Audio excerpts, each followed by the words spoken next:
Alright guys, the first part of the stream went horribly wrong because I did not hit the button on the mixer. So I guess if we have someone in here, I don't even have chat in OBS. So I guess I need to see if I can actually get chat on OBS. I don't see chat. Oh, there it is. So let me pull back up OBS. And I have chat now. And I see Time Surfing Alien. We do have one person.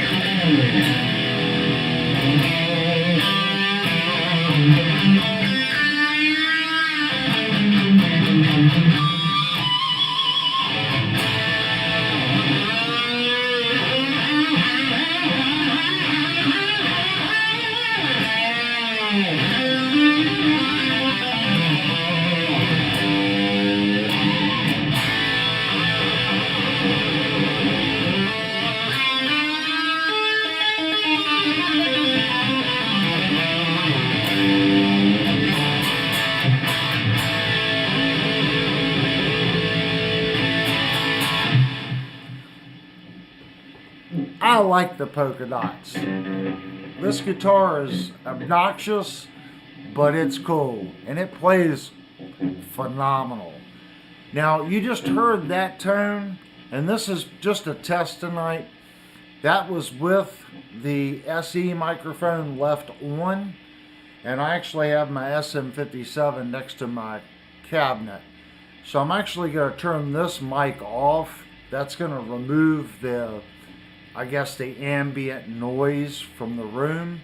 And then you can tell me which one sounded better, what I was doing or with this microphone turned off. So I'm going to turn this one off.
Now I've turned off the SM57 and I've turned on this microphone.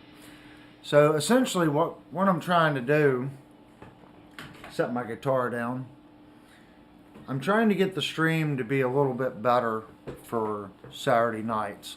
So this is a new microphone. We were using the SM57 as the room mic to pick me up when I was talking. I picked this one up. I think I showed it last week's stream. So I actually have it working now. And I took the 57 and put in front of the guitar cabinet. Last week I used the Line 6 with like an amp model and a cab R directly into the Yamaha. So I don't know if you were here last week to hear last week's tone. That was an artificial amplifier, so tonight I was playing through a real tube amplifier mic'd off. So I don't know if, hey, I see Jupe got in. I don't know if Jupe actually heard the guitar before he came in or not. Time Surfing Alien, if you've got an opinion on which one sounded better with both mics on or just the SM57. Like I said, I'm just kind of testing things out, trying to get an idea on what works. I'm going to take a drink real quick.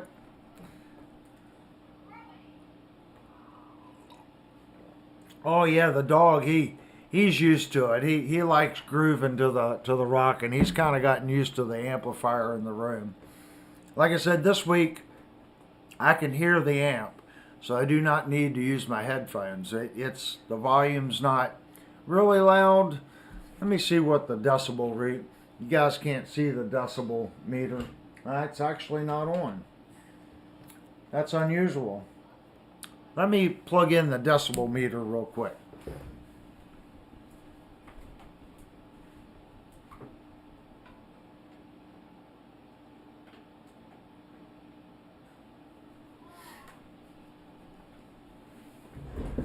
So I plan on getting another camera up and going. I do have another camera right there. So once I figure out how to actually get that camera up and going, I'll be able to hit a button and you can actually see the amplifier and the VU meters.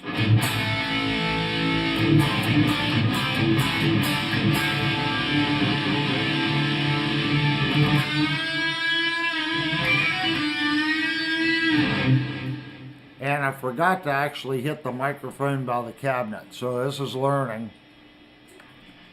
Now the microphone by the cabinet is on.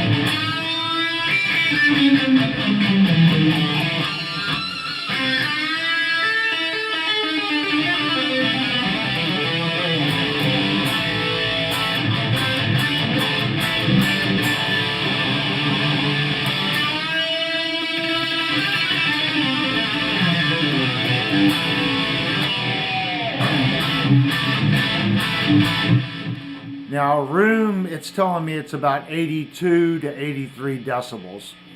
So it's not super loud in here, but I can definitely hear it.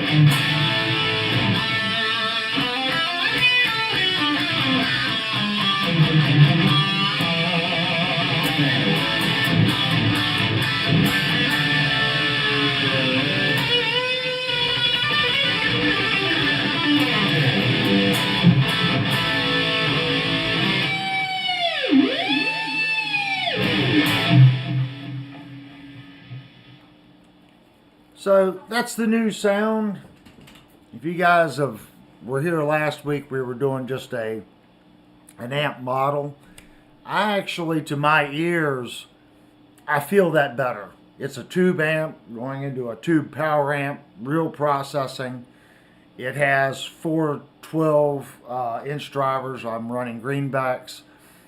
The feeling of the air moving, even though I'm only playing at 83 decibels, playing through an amplifier and having the volume in the room, to me, it feels better. I can't even explain it. As the amp's playing, it moves you to play. Even with the headphones on when I'm using the modeler like last week, I thought it sounded good, but it's missing something, and I can't even put really my finger on it.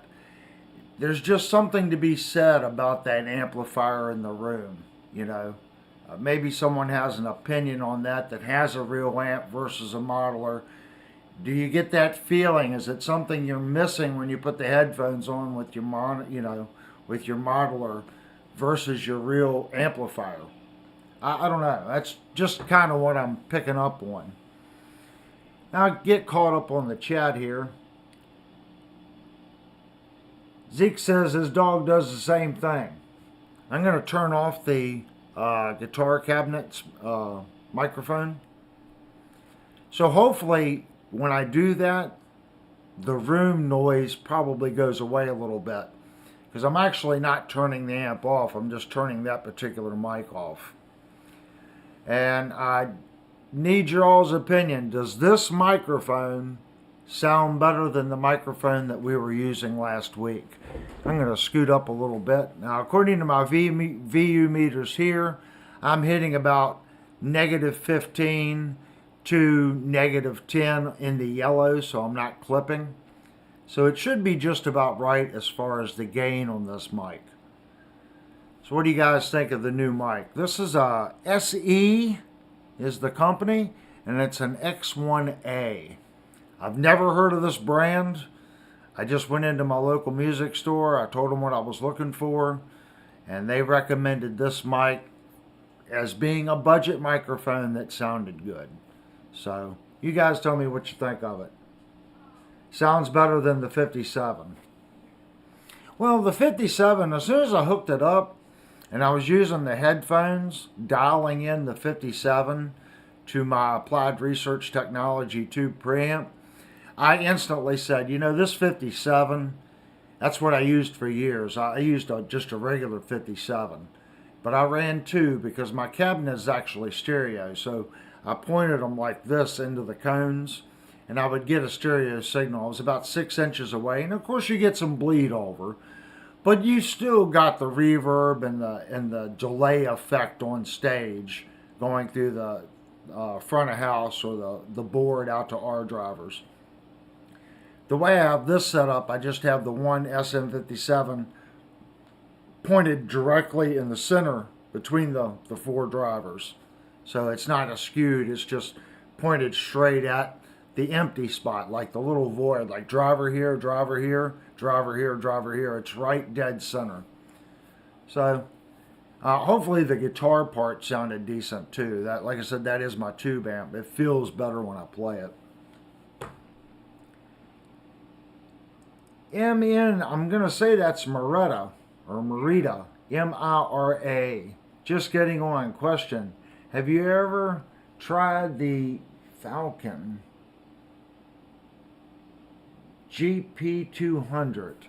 You're going to need to give me a little bit more information. It doesn't sound familiar. So odds are I haven't played through it. If it's newer equipment, I probably haven't. I just recently, in the last 3 years, really started going through some of my older equipment and seeing what, in my opinion, has gotten better since my big purchases in the, like, let's say the 90s and the 2000s.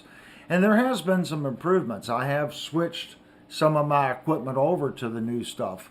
But I've also really latched on to some of my old stuff that I feel still sounds better than the new stuff. But that's all subjection. It's a multi-effects unit. It's a multi-effects unit. I'm not familiar with it, but I'm going to be honest with you. I haven't made this video yet. What you're hearing on my guitar, I'm going to turn it on real quick. Yeah, let's listen to this. This is my guitar.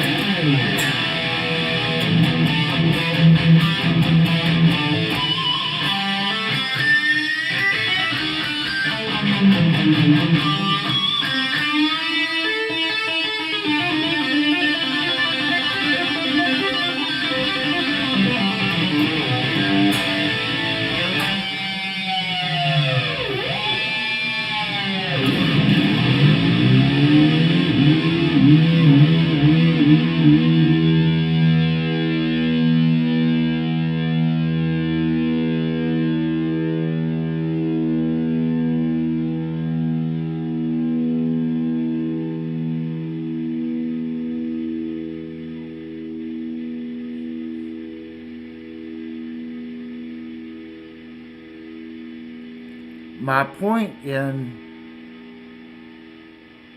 not stopping the note is I'm actually running a noise gate. But the gate isn't cutting my signal off. It's not killing the guitar. Basically, what you're hearing there, I don't have anything new on my effects. The effects, everything in my amp except the preamp stage. I am running an SYN2 Friedman preamp, okay? Everything else in that rig is 30 years old. It's 30 years old. Technology has gotten to the point where they can cram so much in these little pedals. You can get on reverb. The latest greatest doesn't always mean latest greatest. I mean, that's 30 years old. So if you're looking for a multi-effects processor, you can get on reverb. You can get a used one. You can buy a new, what's that new Pod 1? It's a little tiny pedal. It does delay, reverb, chorus, flanger. I want to get one because it's literally the size of a small stomp pedal, but it does so much stuff. It's like $160. It's incredible what you can buy. Do I think it's as good as my rack? In a lot of ways, it is better, but in a lot of ways, it isn't. I think the stuff is cleaner. You've got more bit rate, more storage, so the effect itself is a more refined effect. But if you're going for that 80s tone, a 24, 32-bit, 64-bit processor is not going to give it to you. They ran 16, 18, 24-bit, and there were errors. But the errors in the processing is what gave the delay units, like the old lexicons. That's what gave them that sound that everyone wants. What was it, the PCM 60 or something lexicon had? I think it's like 24-bit. It might even be 18-bit. And that's still renowned as being a really good unit. So if you're looking at a multi-effects processor, there's so much stuff available. YouTube's a good source too. You can get on there. The only issue that I had with some of the older stuff was a little noisy. Now I'm getting my effects from an Applied Research Technology preamp. Okay, it's an SGX 2000 Express. Now this is the first gen Express, and it has the older EEPROM in it. So I do not have the latest, greatest EEPROM that come out in the last gen SGX 2000. But I don't have any other effects as far as gates, reverbs, and delays. Choruses, all that stuff is coming from the Applied Research Technology SGX 2000. But that amplifier, when it come out, it was the bee's knees. But most people didn't really care for the distortion, okay? Up until about 2 or 3 months ago, I ran the tube distortion circuit that was in the unit. And I had a workaround. I used Sonic Maximizer by BBE. And that really brightened up the preamp section of the ART. I also use an inline tube sweetener, which was actually designed for ADAT recording, because when digital recording first came out, it sounded very artificial. It wasn't very warm sounding. So you would come out of your DAT to an inline tube sweetener, and it would add some warmth to the tone of the signal coming out of the ADAT. I actually have a 2-channel AMR tube sweetener in my effects loop. And it is post EQ, but before it goes really into the main gain stage, okay, of one of the 12AX7s in the Applied Research Technology. With all that being said, I'm plugging my guitar into the Friedman. I am not coming out of the output of the Friedman. I am using the effects send on the Friedman to come out and go into the input of the Applied Research Technology. So I'm basically using 2 gain stages. I have the Friedman gain stage, and then I have the ART gain stage, and then I have another gain stage in the AMR tube sweetener. My point in all this is, buy something nice, okay? You never have to get rid of it. If you buy something nice, you can keep it for years and years and years and years and years and build on your system. Is it going to be perfect the first piece you buy? Probably not. Buy a nice solid piece of equipment and then buy something to stack on top of that and keep building your system. I did not build the amplifier that you just heard overnight. It's 30 years of buying a piece, seeing how well it fits, then going, I don't really like that, I'll try this. Try that for a little while, and you find out what components work. You can actually ask other musicians too. people that play out live. Certain things play well together. Certain things don't play well together. Knowing these things from other musicians can really help you. That's not a road mount for you, because you may like something that they dislike that unit was doing. So always take what a musician tells you, or even what I tell you, with a grain of salt. If I was starting over today, I wouldn't do any of this.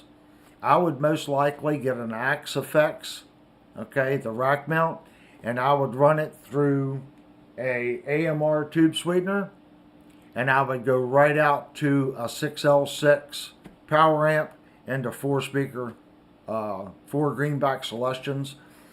It's such a good unit, I would go out of that right to my interface. It's a good unit. If I didn't have that kind of money, I would probably maybe pick up the SYN2 from Synergy.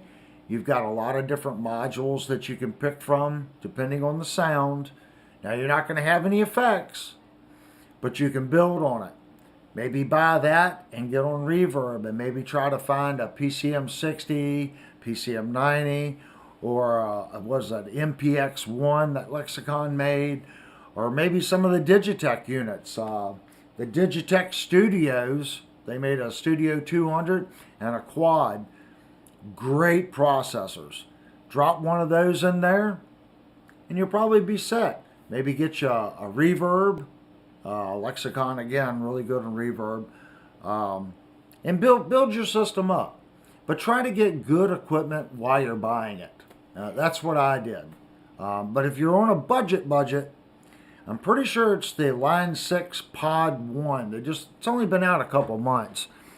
I think the only negative that I saw with it was the case was plastic. But I want to get one just for doing demos with, because some people have said, look, you're playing through a $7,000 guitar amp. It's kind of not fair to plug a $200 guitar into it. And I do have a point of view on that as well. What's more important? And I'm getting back to your equipment.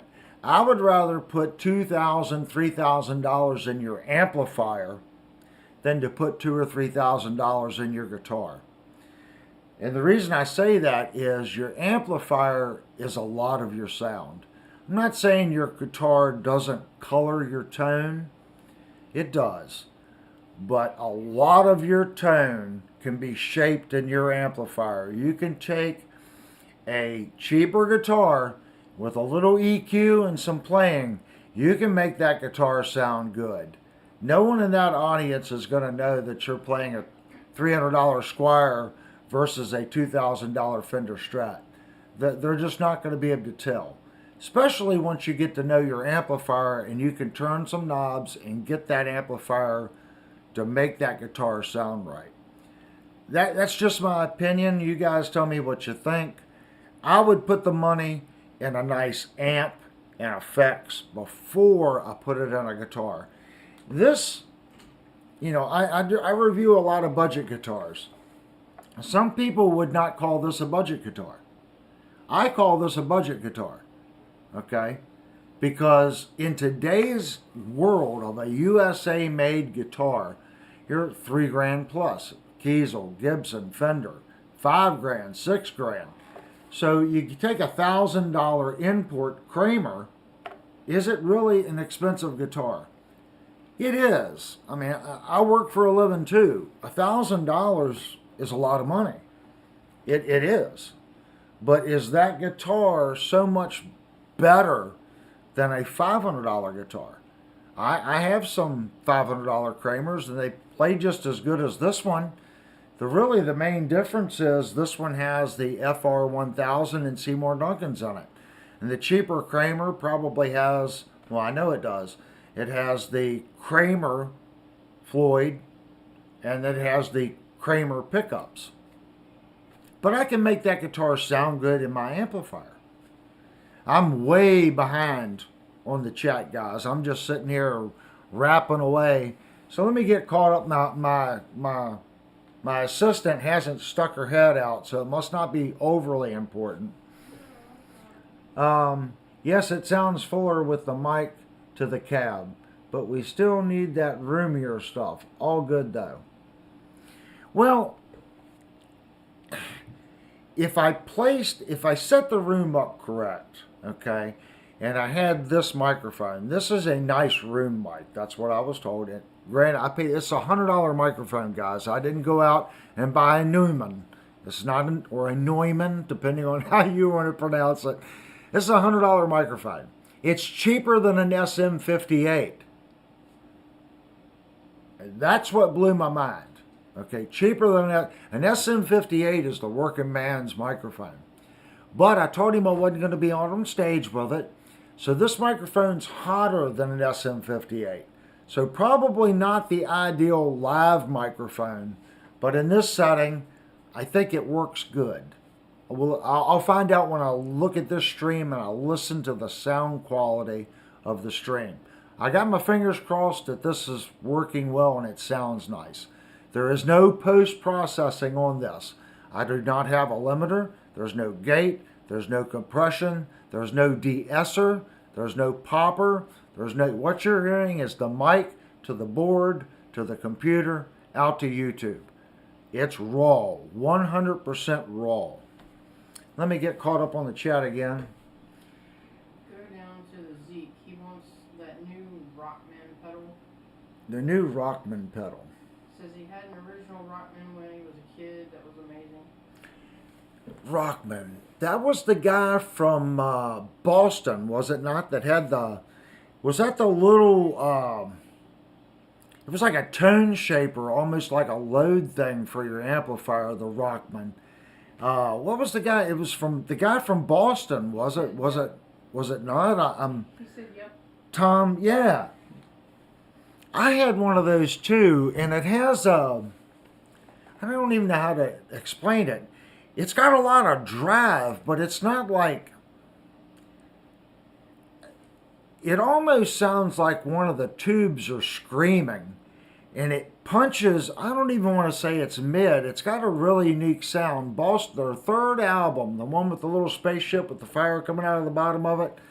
If everyone knows that album, the distortion tone on his guitar is phenomenal, and that thing was designed around that tone. It's not a Marshall sound. It's not a Laney sound. You're right. That's a unique, it's a unique tone. I liked it. I just never could reproduce it, even with the unit. At the time, though, I think I was playing a PV Butcher on a head, and I had a Fender Twin Reverb. So plugging that into either one of those two, again, going back, some things don't play well together. I remember it did not play well with my Fender Twin, and I don't recollect the Butcher. I know I didn't keep it. I had it for about a year. And I bought it because we were playing some Boston tunes back in the day. I mean, it did fine, but I'm really picky, and to me, it was missing something in my amp.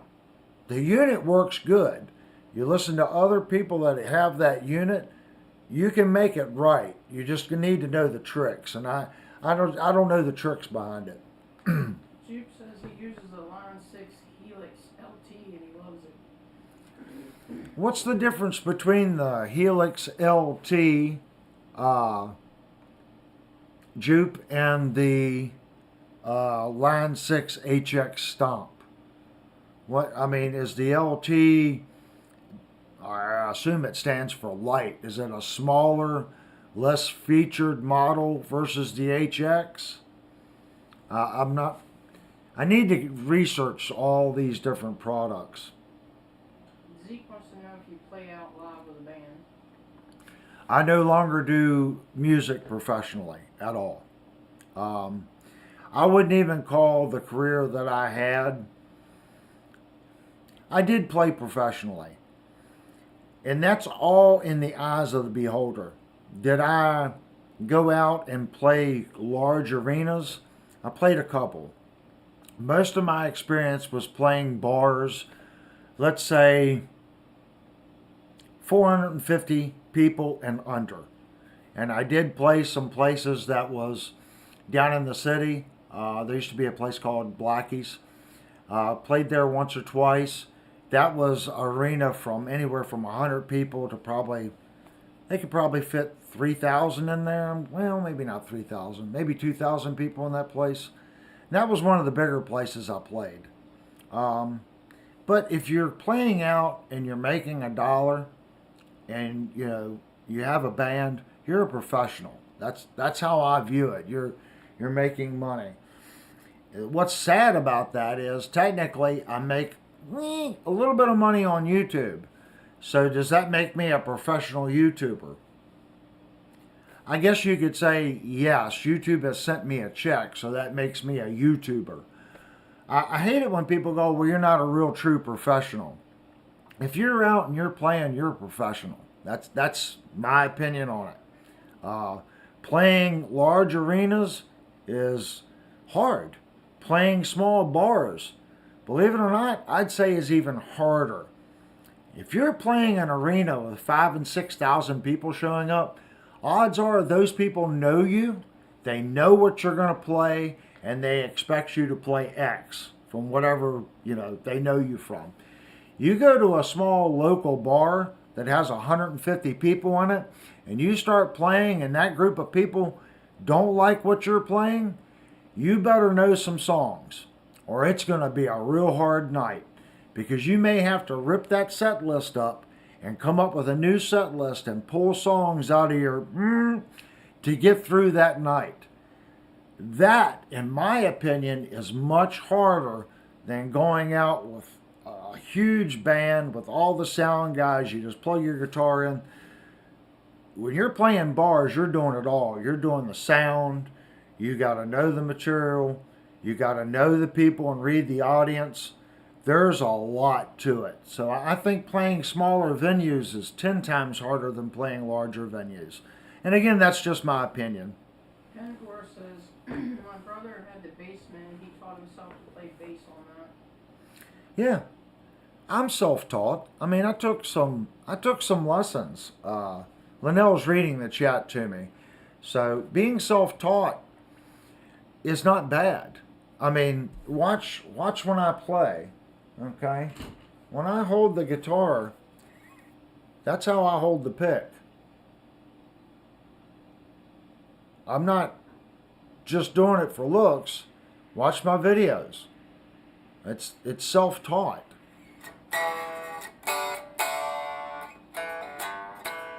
Everything that you do and how you move your wrist when you're self-taught, sometimes you learn what works best for you. You don't have someone going, you have to hold your hand straight out and your thumb's got to be straight on the neck. I've watched great guitar players. Guess what they do? They got their thumb over it. And you take a lesson. Oh, don't do that. Don't. I see a lot of great musicians. They got their thumb up. They're waving at you with their thumb. Well, if it's so bad and it's such a horrible technique, how come these guys do it? When they go to bend, how come their thumb is up there and they're rolling their wrists? Some people like Steve Vai, he's big, and he does little circles. Okay? Well, if you want to play like Steve Vai, you got to do the little circles. If you want to play blues and they got their thumb up, that angles the fingers a certain way and they get a certain sound. So being self-taught, you learn what works best for you and you develop a sound and a style that's you. A lot of people say I learned a lot of Eddie Van Halen. Believe it or not, I know 2 Eddie Van Halen songs, and I definitely do not play them note for note. They were bar tunes. One was, what was it? And we only did it to introduce the band.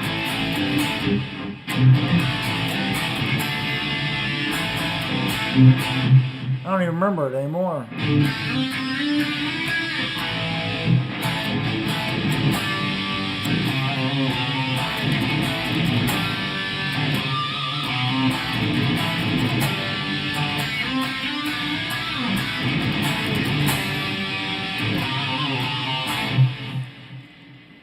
Really, on that song, I probably know the bridge, But we just played it to introduce the band. And then I know, what's the other one?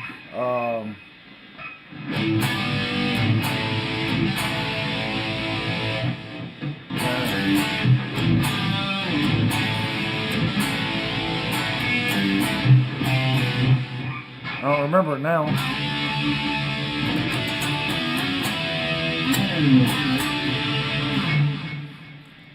And you guys probably didn't hear much of that because I forgot to turn on the mic.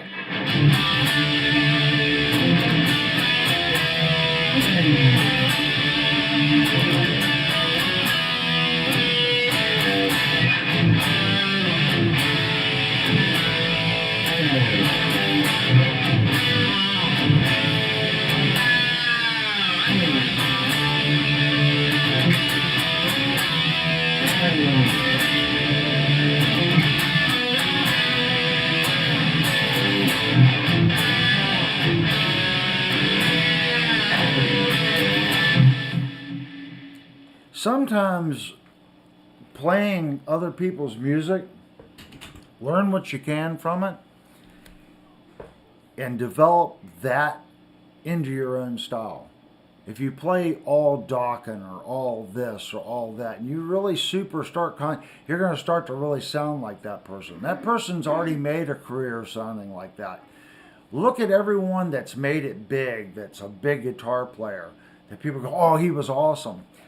They had a unique sound. They don't sound like Jimmy Page. They don't sound like Steve Vai. They don't sound like Joe Satriani.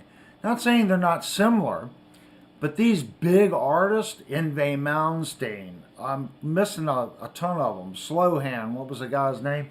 They all had a character and a sound that was true to them, if that makes sense. I'm not saying they didn't know other people's music, but they didn't play it necessarily note for note.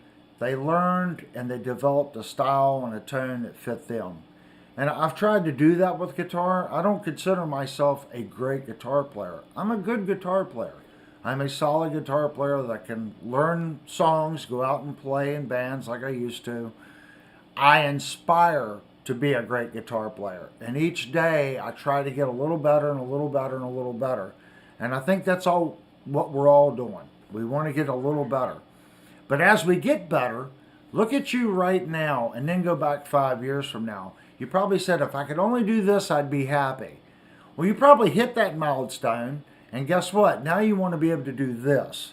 It's like you're chasing your tail around in a circle, and as soon as you get where you think you want to be, you go, wow, now I can do this. I want to be able to do this. Or I want to be able to do that. And that's just learning. As you learn, you just want to be able to do more. You want to be able to do more. And that's what those guys did. They just took it to the next level on their style. Is that Nero? Says, how much is too much fret buzz? Would heavier gauge strings affect the buzzing from the frets? How much is too much fret buzz? Well, it depends on the kind of music you're playing. The easiest way, hey hon, could you give me a smoke?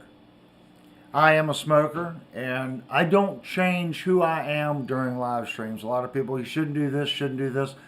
This is a hangout, and if you smoke, everyone has their own life. I am a smoker.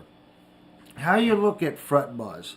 The first thing you got to look at is your action height, right here on your 12th, okay? Now, a lot of people are going to say that this guitar really isn't set up for shredding. No, I do not have a lighter, honey. I set my guitars up to about 7 on the 12th on the low E and about 6th on the 12th on the high E. Unless the frets are really, really, really, really bad, you shouldn't have fret buzz at that height. I need it back. Hmm? I need it back. You need it back. So let's say you're playing country music, okay? You want the strings to be a little higher. With open chords, the strings, everything vibrates differently when you increase the action height, okay? If you have a nice level fretboard and you up your, you know, a lot of people like 7.5, you know, 0.0075 on the low E, and they might even go to 0.007 or 0.07, sorry, 0.07, 0.075 high E, low E. When you increase it like that, the string has room to vibrate. It doesn't buzz on the strings. You get a much fuller sound out of your guitar. You can hear it. Take a guitar and raise the action to 0.08 on the E and 0.07 on the high E. Get used to it. Play it. If you're not used to it, play it for like a week. Now slam the action. Run it down to like 0.05. First thing you're going to notice, the guitar no longer has the sustain that it once had.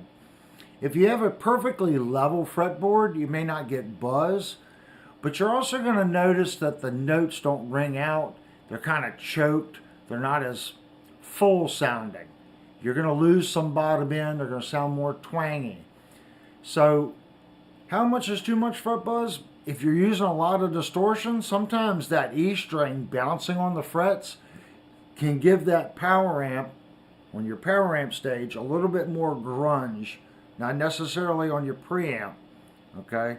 But on your power amp, that rattle can give you some power amp distortion. It'll give it more meat, if that makes any sense whatsoever. It's really up to the kind of music that you play and what you think is acceptable. For me, I don't mind a little fret buzz. Sometimes I'll strike the strings hard to get that string to bounce off the frets, to give it that mean sound. That's what gives the guitar, let's say the die bombs. Let's see here. I've got my amp. I forgot to turn the mic off on the amplifier, so y'all are probably hearing a ton of noise. When you, let's say you hit your low E.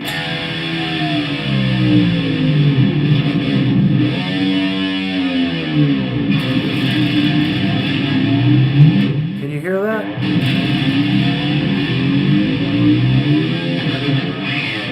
When you pull off,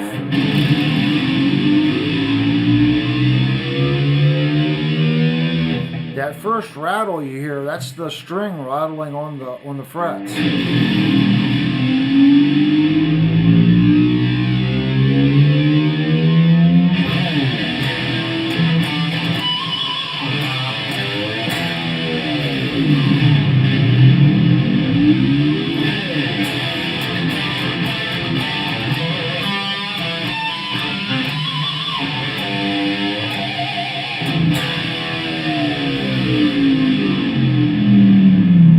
That's what gives it that mean.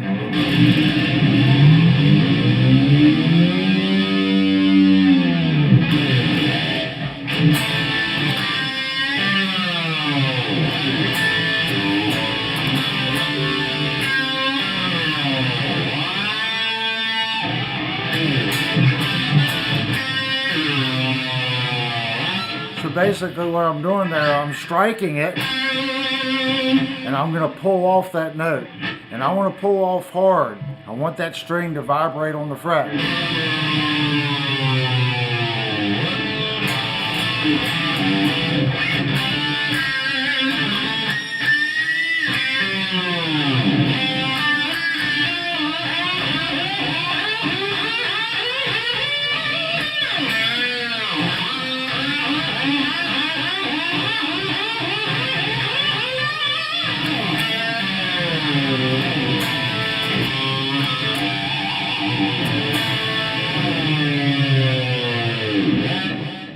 That's what gives it that mean sound. Now, if you're not playing that kind of music,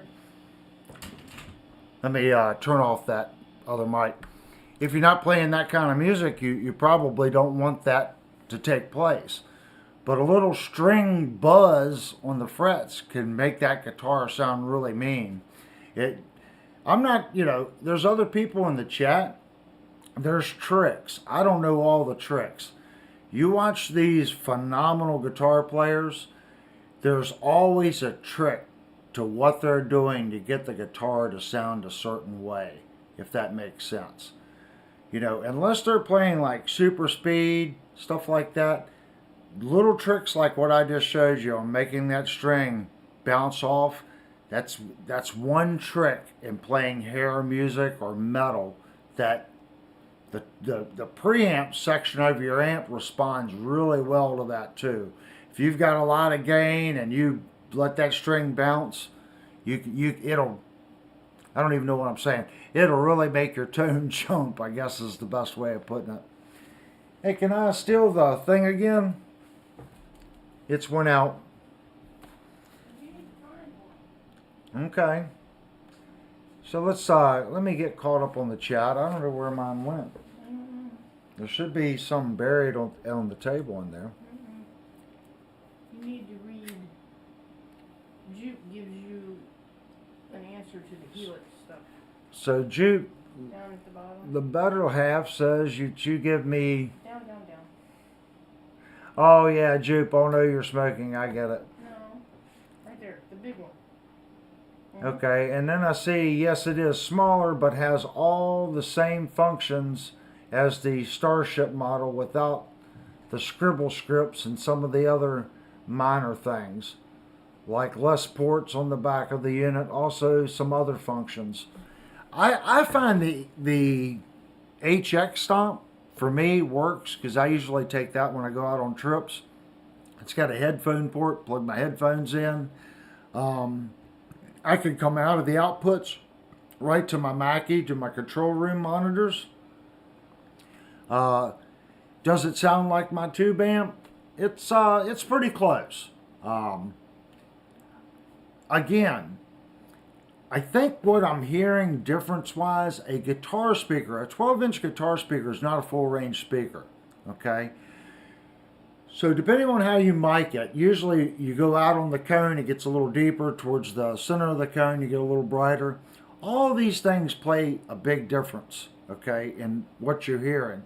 Plus with a guitar cabinet, since the different frequencies are displacing out different section of the cone, it takes a couple feet away from that cabinet before all those signals mix together and your ears hear it. That's why if you're on stage and your amp's sitting on the right and you start walking around on the stage, you start like, well, my amp really sounds strange over here. It's because the way the frequencies are bouncing around, the way they're mixing together. If you put your ear right next to your cabinet, it's going to sound much different than if you stand up and you're 6 foot away from it. That's why if you look at some of the modelers, they'll say, okay, this is an SM57, this is an AKG, yada yada, and then it'll also give you angle to the cone, 6 inches away, 1 foot away, 18 inches away, 2 foot away. All these things change how we interpret that signal as we stand away. Again, like I said last week, I was using headphones and the HX Stomp. It sounds different. It feels a little different under my fingers. Even though it's pretty much the same guitar, it makes me perceive it feeling different than the actual amplifier in the room. But going HX Stomp into the Mackie, into a full range power amp, into control room, I have 2 Wolfdale array drivers. They come from a church. There was 3 on each side, so I only got 2. But they're actually designed for an array. So coming through that, the guitar, even though at louder volumes and you've got that 15-inch driver, you have a horn. It just sounds different. You know, you don't have a horn on your 412 cabinet. You don't have a 15-inch driver. Even though your line 6 is emulating the mic, it's going through a full range amplifier into full range drivers.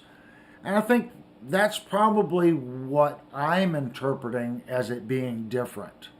Is it bad? No, I don't think it's bad at all. Most people wouldn't know the difference, but it feels different under my fingers. Like I'll play more aggressively through my rack rig at a loud volume than I would through the Line 6 Stomp at a loud volume. If that makes any sense whatsoever, that's how I'm feeling when I'm playing the instrument. I see Dean showed up. So let me go through. We got Penagore, Zeke, Zach, Zeke, Jupe, Dean, it's M.M. Moretta, Time Surfing Alien, Kurt's in scale. Oh, Kurt, by the way, I'm assuming by your name you're into trains. I am an HON3 fan, big time. The problem is I can't afford HON3, and I have a ton of HO stuff, the old brass rail stuff from when I was a kid. I have two Bachmann 484 locomotives and a couple diesels, like some JP40s. This isn't a train channel, but I wanted to let you know this guy likes model trains. Yeah. Yeah, I'm assuming that you're into N-scale. And I tried the N-scale thing at one time, and I thought, well, I'll decrease the size of my layout and still have a cool layout. And I found that I was so far into the HO that it just didn't make sense switching over to a different scale. But I wanted to ask you about that. I've been wanting to ask for like 3 weeks. So let everybody talk about what happened this week. We lost a great guitarist. I don't know if y'all know who I'm talking about. He was in Thin Lizzy. He was in Whitesnake. And then he was also did his own thing in Blue Murder. I think this was one of the guitar players that really, in my opinion, the labels didn't push him. I mean, when he was with Whitesnake, he wasn't the front man, you know. And even I recollect back when I listened to Whitesnake, when Sykes was on it, I never knew he sung, you know. Coverdale didn't really allow him to shine. I didn't know until he went to Blue Murder that he was such a phenomenal vocalist. And I don't know if he sang in Thin Lizzy or not, but when I listened to Thin Lizzy when I was much younger, I didn't really know any of the names of any of the artists. And it really caught me off guard when I saw that he had passed away. I was kind of like, well, he couldn't have been that old. Come to find out, I think he was in his mid-60s, and in today's standards, that's not old. It's really not old. So, in my opinion, he was a phenomenal guitar player, and that's what I mean when we were talking earlier about having your style. Sykes had that. He had just this rip it attitude. Could he play fast? Yeah, he could shred, but he shredded melodically, and he had harmonics in there. He had a good tone. He had scales. There was a melody behind it. It just wasn't all, 30-second notes, screaming fast. He blended all these different, styles, pick attacks, alternate picking, double picking, straight picking, speed versus slow. He had the whole package, and he blended it all together. That's what made me feel that he was just a phenomenal musician. Steve Vai does it too. Steve Vai can play stupid fast. The man can play stupid fast. He doesn't play stupid fast all the time. He plays melodically, and he lets the guitar speak. It's like the guitar is singing to you. That, in my opinion, makes a guitar player. There's 50,000 people out there that can just really shred on an instrument, but can they hold your attention when they're shredding like that? Are they making the changes that keeps you watching them? Wow, I like that transition. I like that bridge. I like that. To me is what, in me as a guitar player, I pick up on these things. That's what locks me into a guitar player. I think he had that. He had just a style and an attack that he was phenomenal. Yeah, John Sykes. A phenomenal guitar player. I don't know what anyone else thinks of him. I know the Blue Murder thing. I think the first album did pretty well. The second album was and the third album didn't really do much at all. You also have to keep in mind that was right at the same time where grunge was coming in, the Seattle sound was moving in, and the processed sounded band, that type sound was kind of fading away, and people liked the just a dirty amplifier with just straight vocals. It was less processed, more, I guess, band, like bar band type production. I'll say it that way. Get caught up on the chatty and Joe, Juke 5000, my friend Joe, into all the train stuff. Goes to all the train shows in Pennsylvania. I've been to a couple train shows. Sykes sang in the later group in the 1990s and 2000s versions of Thin Lizzy. I didn't know that they redid that in the later days. That's news to me. Sykes did not trust the music business very much. Oh, excuse me. He apparently had his own publishing for Whitesnake songs. Kept him comfortable.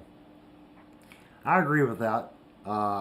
You can look back on some of the artists that Bon Jovi signed, and I know some of those artists were really, well, once it come out, they were very concerned on what the label took and what Bon Jovi took from them, and they were out killing themselves playing 4 nights a week and just scraping by because the label and Bon Jovi had taken.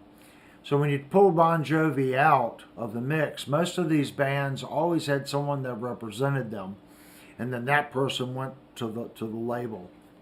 So whether it was Bon Jovi or someone else that you had hired as a manager that represented the band, you were still paying that person. Is it better than today? I don't see how artists make money today. You're getting paid pennies on the dollar for uploads, so there are no more album royalties. There are, or fees on the album. The album is gone now, so people just download and pay for this particular song, that particular song. I still don't really know what to think about that. I think part of the reason why we see what we see today in new music is we don't have that backing, the big labels that have control of the release of music.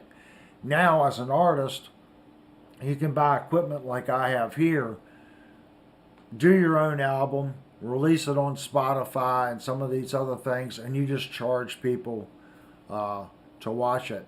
I no longer have my ADATs. I used to have 2 ADATs for 16 tracks, and then I had a Core M1 with 8 tracks, and I would sequence them together, and it gave me quite a few tracks.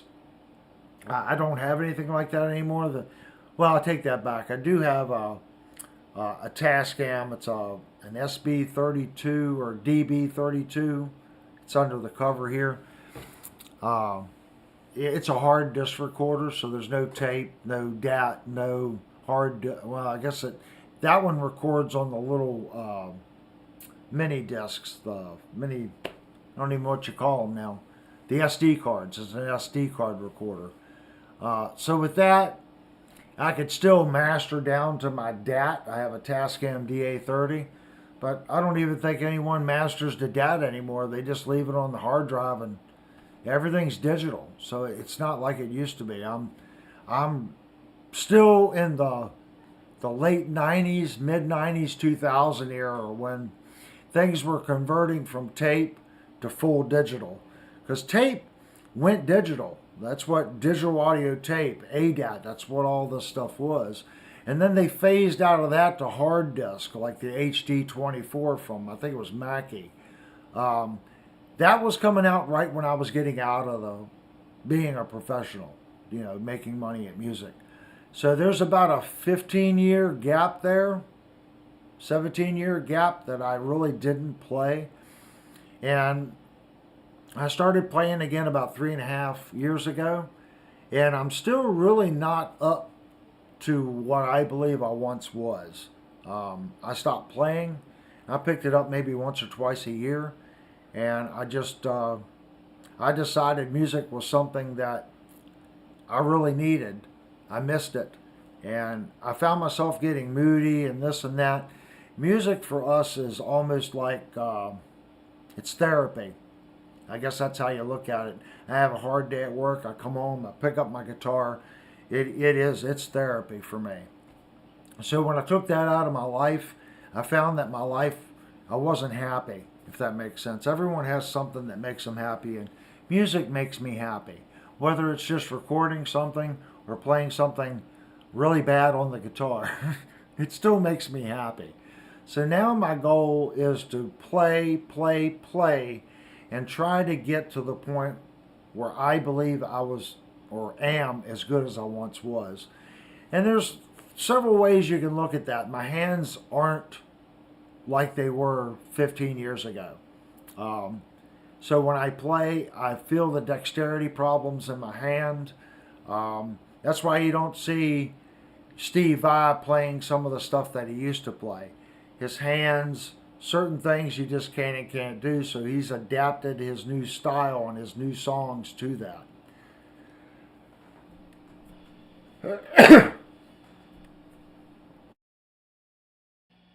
You know, I'm still learning this mixer, and I look over and I don't see the lights, and I wanted to hit it while I sneezed, so I think I completely screwed that all up. But when the red light's on, that means the channel's muted. So this is new equipment, so I'm still learning, guys. Hopefully I'll get to the point where I can at least hit what they call the sneeze button, and you guys don't have to hear me sneeze. Dean says, I saw him in 1994 at a rock club in Louisville, Kentucky, 300 in the crowd. He played 2 Marshall stacks on 11. Wow, great show.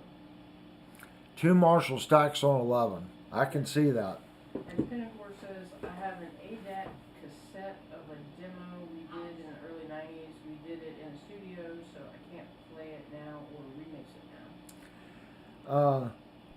Pinagore, look around.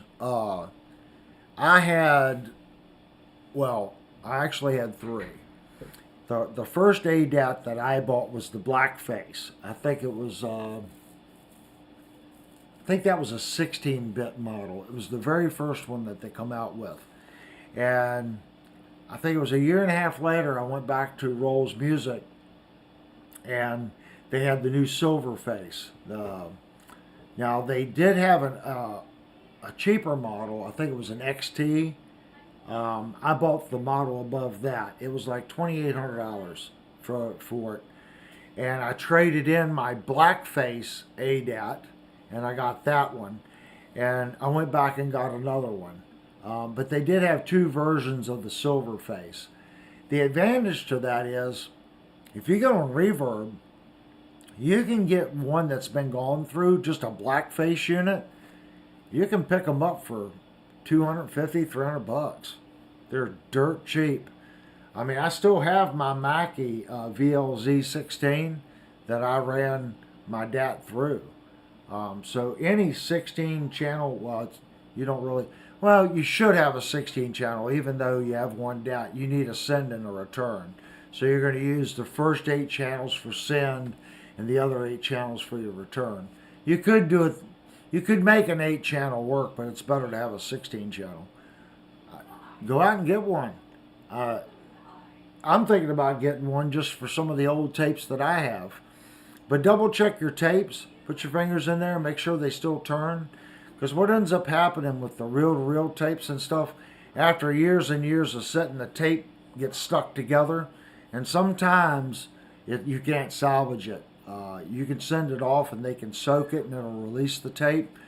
So check your tapes. If your tapes are still able to spin the cartridge and it's not stuck anywhere, just pick you up a used ADAT. Like I said, they're cheap. I keep my DAT because I still have some master DATs. I haven't played them in 5 or 6 years, but I know as soon as I get rid of my DA30, I want to play my DAT master cassettes from network studios, and I won't be able to put. I won't have anything to play them on. And I'm not really smart enough to fire the unit up, to play them, to record them on a hard disk, so they're just on my computer. Because I just happened to think about that. All I'd have to do is fire it up, put the tapes in there, play them once, record it on my hard disk, and then I'm done. You might even try to find someone that has a DAT that could do that. Load your cassette and have them just load the information into a digital format, something that you could remaster in whatever equipment that you have now, whether it's an SD card or Pro Tools. I know there are companies that do that, that'll take these older formats and convert them to work in whatever DAW that you're working on now. If you're interested in that, I know that's something that is capable. The town where I lived, there was a place called National Cassette Services. Well, they changed their name 20 years ago because it didn't make any sense. National Cassette Services. Now it's something like Audio Media or Media Direct or something. So now they can do all kinds of different stuff. The National Cassette Services just doesn't make sense because no one nowadays even really knows what a cassette is. So look into that. I should too. I should go through my old Apex reel-to-reels and see if someone would spin those up and remaster and put those on digital tracks. So I don't have a count on how many people are in the chat because I have a minimized window in OBS. Mine says 8. Yeah, 8 people. So, yeah, this was just a test for our new microphone, guys, and I wanted to see how the microphone on the amplifier and stuff was working. We are going to be live tomorrow night, and with each live stream, like I said, I'm trying to do something a little better. So hopefully the amp sounds good. You guys like it. I do prefer it better this way than putting on the headphones and using the Line 6. And I like the tone of it better. It makes me play better. Oh, Short Bus is here, guys. And Short Bus, if you all watched the Epiphone case video, that case belongs to Short Bus. That was his black Les Paul in the case, and his case. And I don't have it posted yet, but I did record some video on putting strap locks on the guitar for him. He came over today, picked the guitar up, so it's no longer in my possession. He has the guitar with the new strap locks on it and his new case. So, welcome to the chat, Mr. Short Bus. So what else is new and up, guys? Does anybody have a topic? Well, that's no problem, man. You know, we're supposed to help one another out. What he's saying is we did 3 demos. The first mobile recording studio with a Tascam 8-track cassette. I had one of those. I think I had, it was a 488. Maybe that was a 4-track.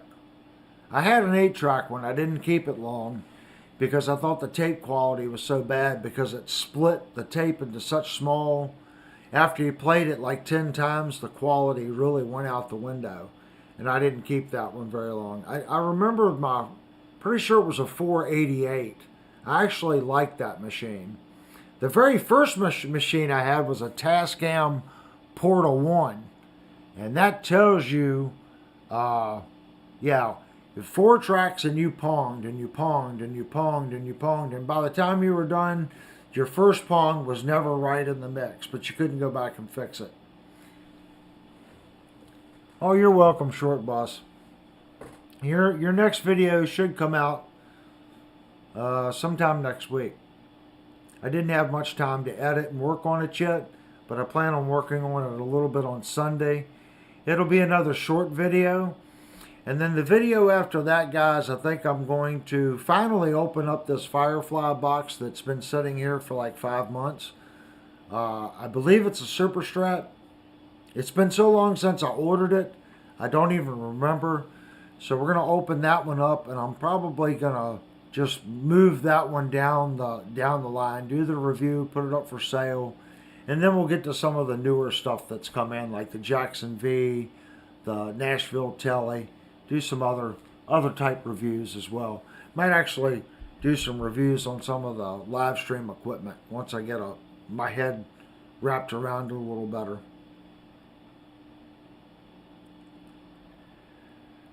Pinagore says, I never heard the session my wife recorded.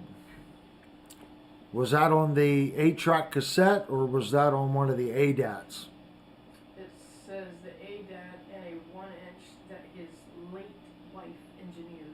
Oh, was that 1-inch? Was that a 1-inch? Did he say? It's above short buses, thank you. Thanks 1-inch for that suggesting. We my. did 3 demos. Yeah, the ADAT, I don't remember. It was basically, it was like a VHS tape. And we had You said 1-inch. we had an Atari, not an Atari, we had a Tascam TRS-8, and I don't remember if that was 1-inch tape or 1 1/4 tape. That was an 8-track machine. If was yours a TRS-8? It sounds like a TRS-8. You just said 1-inch. Yeah. See, I'm getting confused if it's a 1-inch reel-to-reel or or you're talking about the ADAT itself. 16-track analog. 16-track analog. Okay, yeah, that was probably our TRS-16. Well, they made a bunch of different models. Mine was a TRS-8, which was 8 channel. I wish I had that machine. The Tascam machines of that vintage, they had really nice transport mechanisms in them. That was all made by, I'm pretty sure it was Mitsubishi Electronics. They owned Tascam, Ramza, Panasonic, and Techniques. Was all companies under Mitsubishi Electronics. Can I steal the lighter again, hon? So what's new on the front? I know Dean's in and Juke. Just keep it for now. I'm always looking for suggestions, guys. The main reason we started this was just for a group chat. So I don't want to overwhelm the chat, if that makes sense. This is more for you guys, and I want to be a part of it just as much as you guys want to interject and stuff. So that's the goal. For you guys to have a spot and me to have a spot, just like a music store, to get in here and actually talk. And I know I'm talking a lot because my voice is getting hoarse.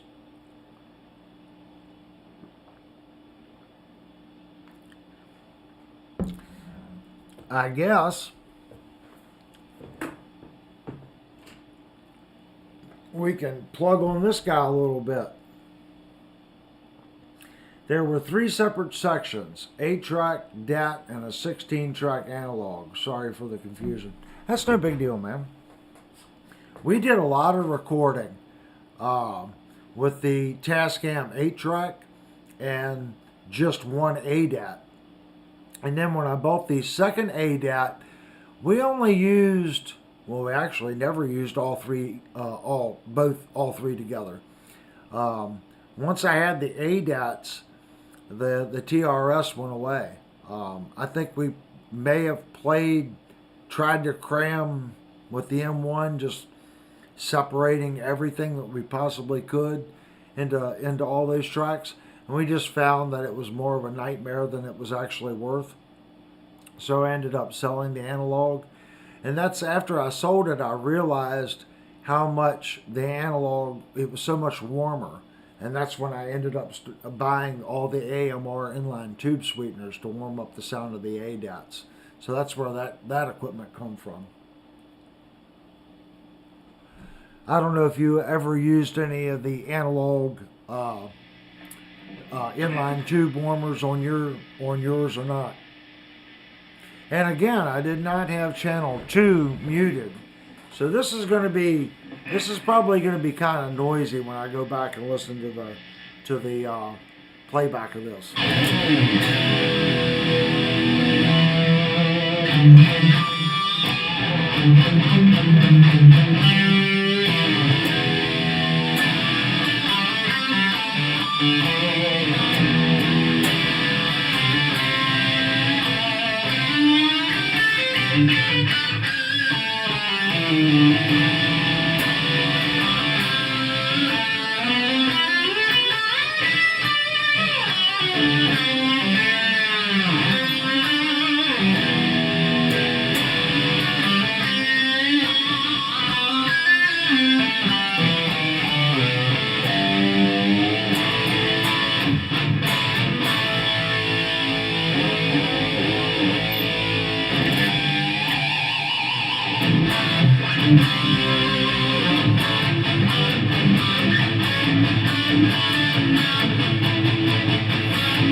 And I am going to remember to mute the second channel this time.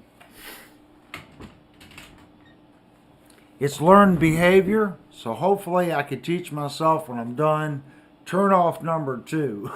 And I should have turned off number 1 and engaged number 2. So what you guys just heard, actually this mic was still on, so it was picking up the back room, I guess the room amp sound. And then you were also getting the fired mic in front of the cabinet. So I don't know if that sounded weird that way or not. MusicNGear says, really enjoy you playing, by the way. If it was 1992, I'd probably be begging you to join the band. Yeah, we're getting long in the tooth, buddy. But you know, it's not even that. If you like something, you like something. I mean, I can play a more modern type music too, but I always go back to that. And I hear people say, "Oh, you know, it's boomer bends." Call it what you want. There's nothing more fun than just bending that string and just going so crazy with it and then pulling the bar down. All music comes back around. It really does. Look at the 30s. I mean, in reality, this is my opinion, heavy metal is basically classical. Look at the structure of hair music and metal music and how it's structured, laid out. Then look at classical music. They're extremely similar. I guarantee you back in the days, the people that went to classical shows, they were headbangers. That's probably how they felt compared to other music. That this was just rocking, the structure, the tempo, that was just phenomenal. And I could be completely wrong, but I feel the two are so similar.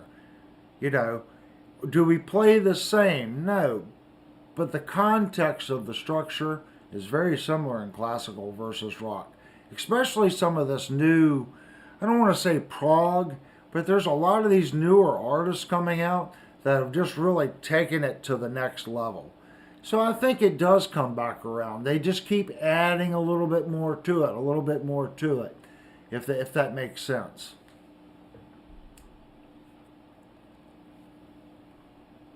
Well, thank you, Dean. He's got the little guitar and then the fire, and I don't know what the other thing is, and 2 exclamation points.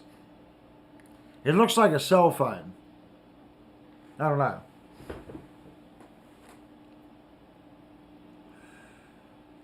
But if you like that kind of tone, I hear people all the time saying, I'm trying to get this tone, I'm trying to get this tone.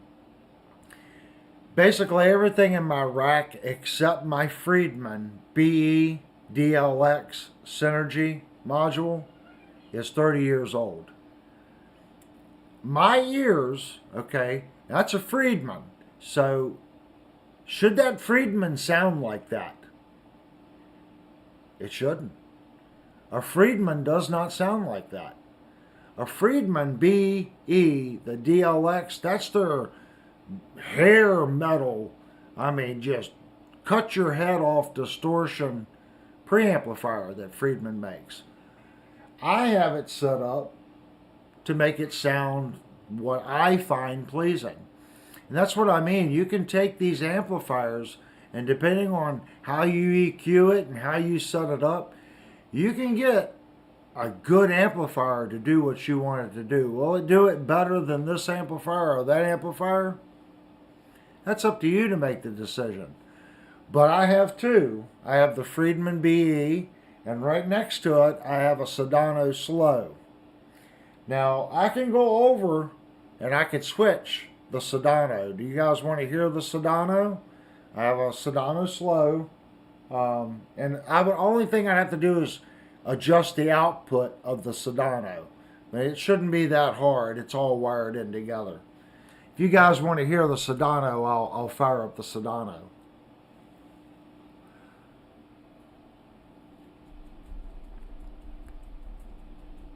Putting my smoke out. Sounded good through my phone. Oh, okay. Dean wants to hear the Sedano. So give me 1 second. I'm going to turn the Friedman off and run the Sedano in.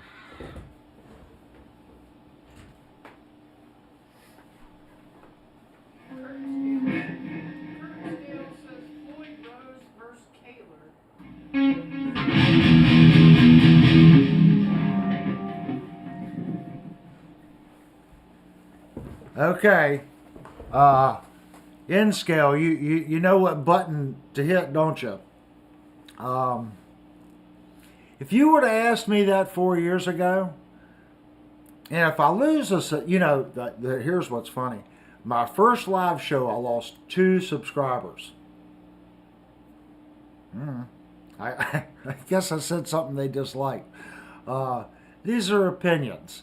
If you would have asked me 2 years ago what I thought of a Floyd Rose, I would have told you I'd rather beat on a trash can lid. I'm a Kaler guy, but I'm not a Kaler guy like you're thinking.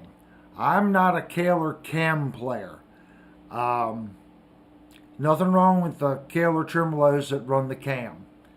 I just don't like them. I think they're, and again, I know you can set them up different. Everyone that I ever played felt very soft. I am a Kaler killer player. Now, I do have one Kaler spotter, but the Kaler killer, in my opinion, is the best tremolo that was ever made.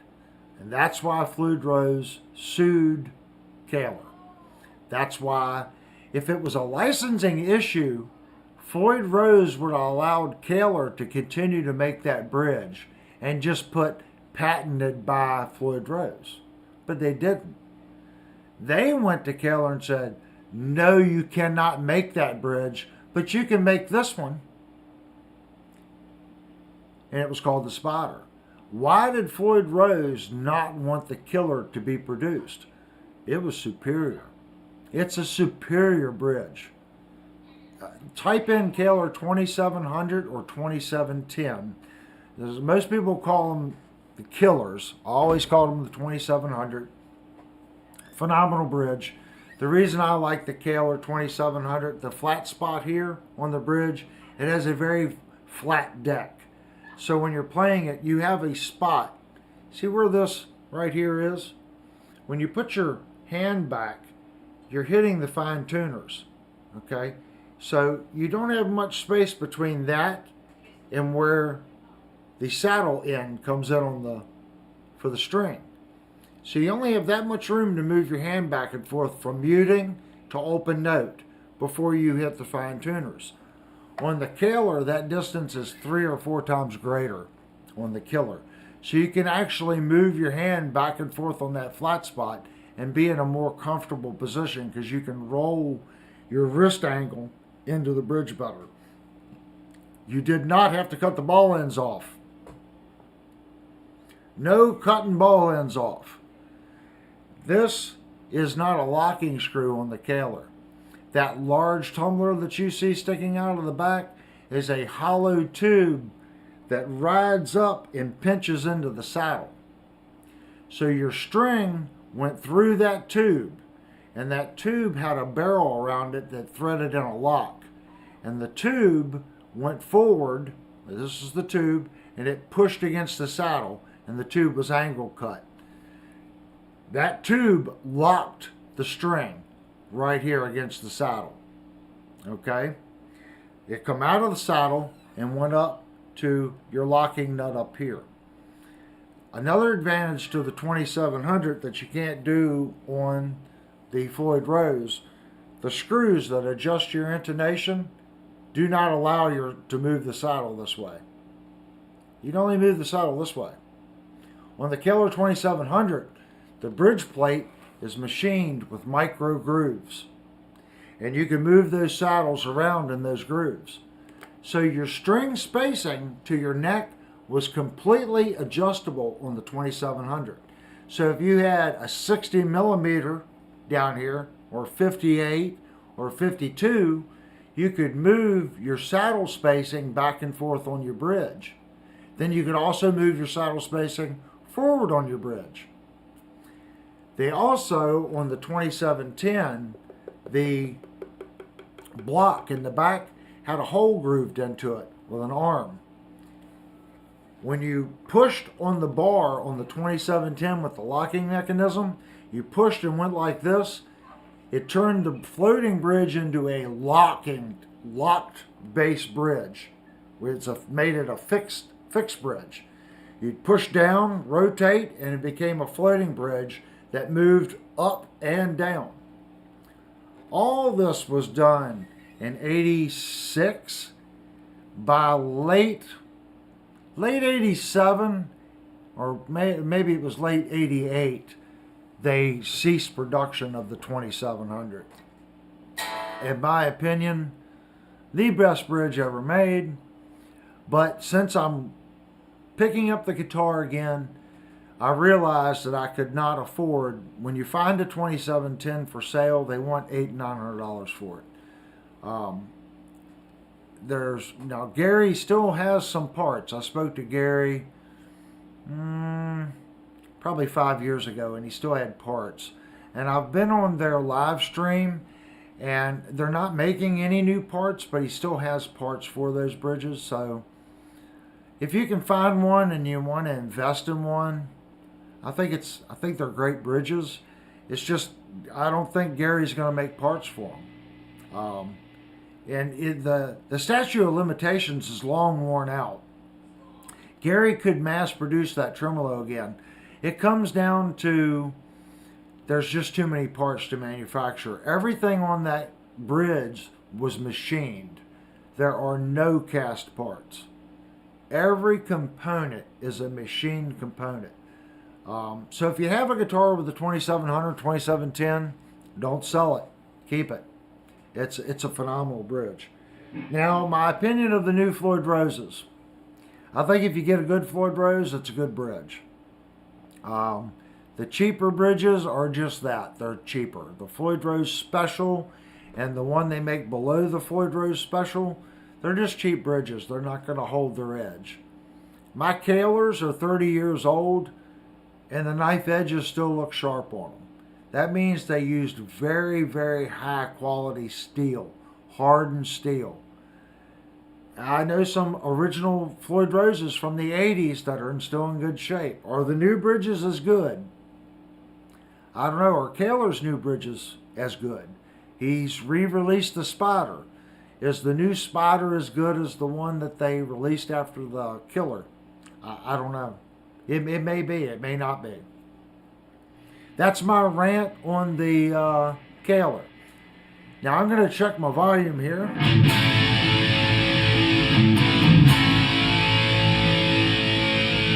And it says I'm a little loud, so hold on one second.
Now I'm confused. I kind of like the Sedano.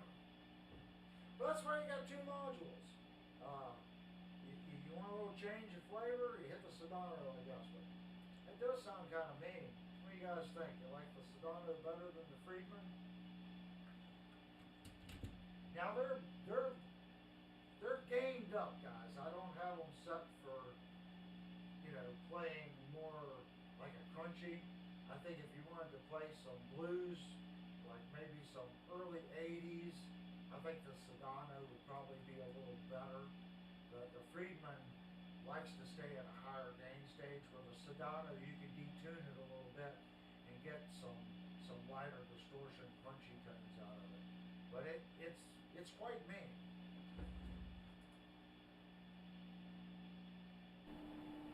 Oh, and I'm sitting here talking without my mic on.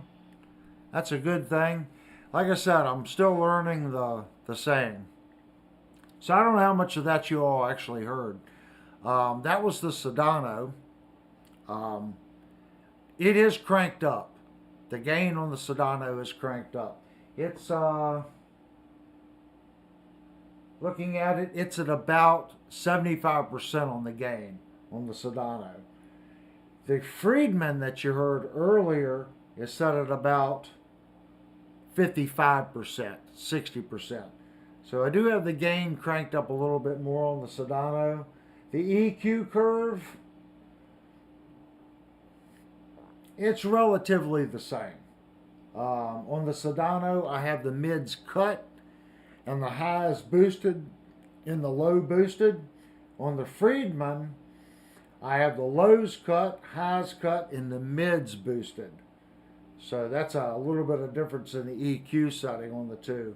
In the room, me listening to it, it didn't sound like the Sedano was brighter than the Friedman, even though the EQ setting would suggest it would be brighter. So I don't know what you guys think. Is the mic not working still? I still hear. Yeah, it is. Okay, barely hear you, brother. Yeah, that's me not remembering to push the button, short bus. I'm sorry. So did you all hear the Sedano? I think I had the microphone on for the Sedano. Penagor says you can get the tube style bridge from Guitar Fetish. They call it the speed loader. That's where the similarities end though. After that it's just a Floyd. I've seen the Floyd speed loader. You can't compare the Floyd Rose speed loader to the Kahler 2700. It's the 2700. Really it's a superior design. If you tear one apart and you can adjust the saddles and stuff, it's a superior design over the Floyd speed loader. Well, thank you, Short Bus. He says you're good. I don't know if he's probably just talking about the microphone now and not my guitar playing. That's my head swelling. Ha! He's most likely talking about the microphone. So I don't hear any comments on the Sedano. Evidently that the Sedano didn't really... Curtin Scale said that what you just said sounded better to him. Oh. Where is it? Above short buses, you're good. Yeah, so Kurt likes the Sedano better. That's interesting. Well, I bought both because I couldn't go wrong with either one. So what about the Sedano did you like better? Is it a warmer tone or it not having the, like the Friedman's more bitey? And I haven't, what I hear in the Friedman, I can't get the low E flubber out of it. Even though I keep cutting it, it just seems like there's a flub or something on the low. And I don't really hear that in the Sedano. That, yeah, you're saying it's just a fuller body sound.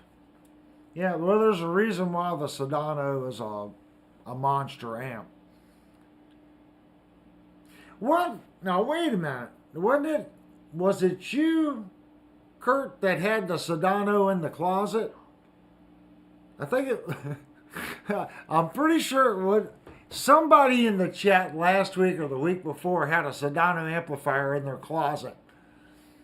So I'm thinking it was Kurt that had the Sedano in the closet. So he might be a little biased, guys, because he already has a Sedano. If it's Kurt with the Sedano in his closet, I'm pretty sure it was Kurt. The Sedano sounded... No, he said you're an old Marshall guy. Okay. I can deal with them. Nothing wrong. Well, all a Sedano is pretty much a hot-rodded Marshall. That's what the Sedano was. That's what the Friedman is, just a hot-rodded Marshall tone. Dean says the Sedano sounded a bit more mid-range, both. So looking at it, now the EQ curve on the Sedano, believe it or not, as I said, the mids are cut. And I have the mids, I'll give you, if this is 50%, on the Sedano, the mids are at 40, the bass is at 60, and treble's at 55. On the Friedman, I have the bass at 55, the mids at 65, and the highs at 50. That's how the EQs are set on both of them. Gain on the Friedman, 55. Sedano, it's probably just a fraction over 75% on the gain on the Sedano. And if you go back and you look at the channel, I had an unboxing of the SYN2. I unboxed it and I put it in the rack, and the first time I hooked it up, I tried to go into the SYN2, out of that, and then into the ART, and it didn't work very well. So basically what I'm doing now, I'm plugging the guitar into the input of the Synergy SYN2, that's where the modules are. And I'm coming out of the effects loop send, and then that goes into the preamp section of the Applied Research Technology SGX 2000. Okay? And then out of that, I have two sends on that. The effects loop send on that is going through an AMR inline tube sweetener, then into a 362 BBE maximizer, then back into the ART. Then the output stage of the ART, which also has another preamp, another two 12AX7s on it. Once it goes through all that, it comes out of that into a BK Butler Pro Valve with four 6L6 power tubes.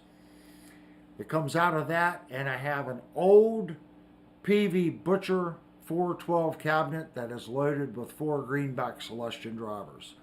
So that is my rack system in a nutshell.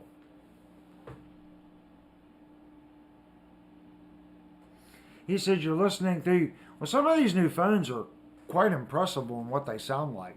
I'll be honest with you. The significant other's got an Apple, and it, I mean, you can tell it's a phone, but it still sounds much better than my Sonoma that I have. I've got a military spec phone, a great big thick monstrosity. It's got the computer connectors on the side, on the top. They're monsters. So this is a tank phone. You can throw it across the room. You can run it over with your truck. You're not gonna. I've dropped this 30-some foot off a balcony onto a concrete floor and just go down and pick it up, and it's gonna be fine. You're not gonna hurt it. But with that being said, it doesn't have the best speakers and stuff in it. It's just meant to be beat up and still work.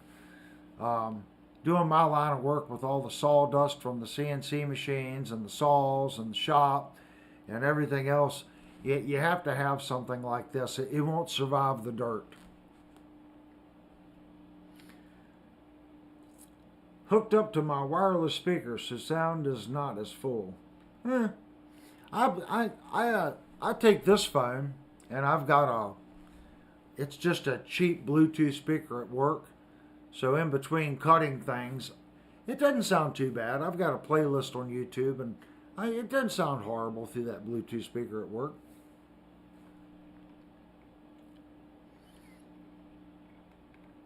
All right, guys. I think we're going to call the stream it for tonight, because like I said, I do want to have a stream tomorrow night. And this was just a test to see what the new microphone sounded like here. So there are some new people in the chat. So if you were here last week, this is no longer the SM57. I've got the SE X1A that I'm using to talk through. Now, granted, through this stream, I've been pushing the wrong buttons over here. So what you're hearing right now is just this mic. The guitar is being mic'd off with the mic that I had up here on the last stream, the SM57. Now it is a beta, an SM57 beta. I'm hoping that it sounds better with the real amp versus what I did last week with the Line 6 HX Stomp. There's nothing wrong with the Stomp. Like I said, I think the real amp just feels better.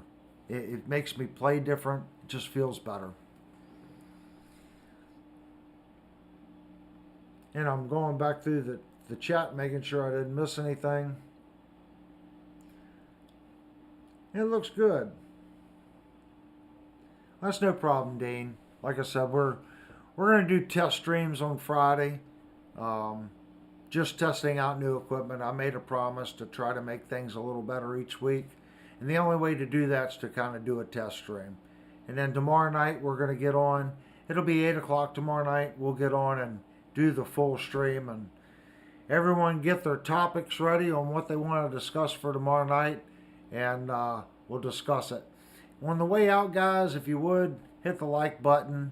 And if you would, we're trying to grow the channel. Maybe send a link to one of the videos to somebody that you know that's into music. I try really hard with the videos and stuff to get the subscriber count up. It helps YouTube if you put comments down below, hit the little thumbs up button. It also likes, believe it or not, there's an analytic for everyone that puts the little guitar emoji and the thumbs up emoji. There's an analytic for that. It rates you on how many little thingies that you all put in the chat. It also rates how many conversations, how many different chat lines there are. And it sees all this and it makes a determination on how much it's going to push the video. So all that stuff does help. Anyway, guys, thanks for tuning in, and I'll see y'all tomorrow night. Thanks, guys.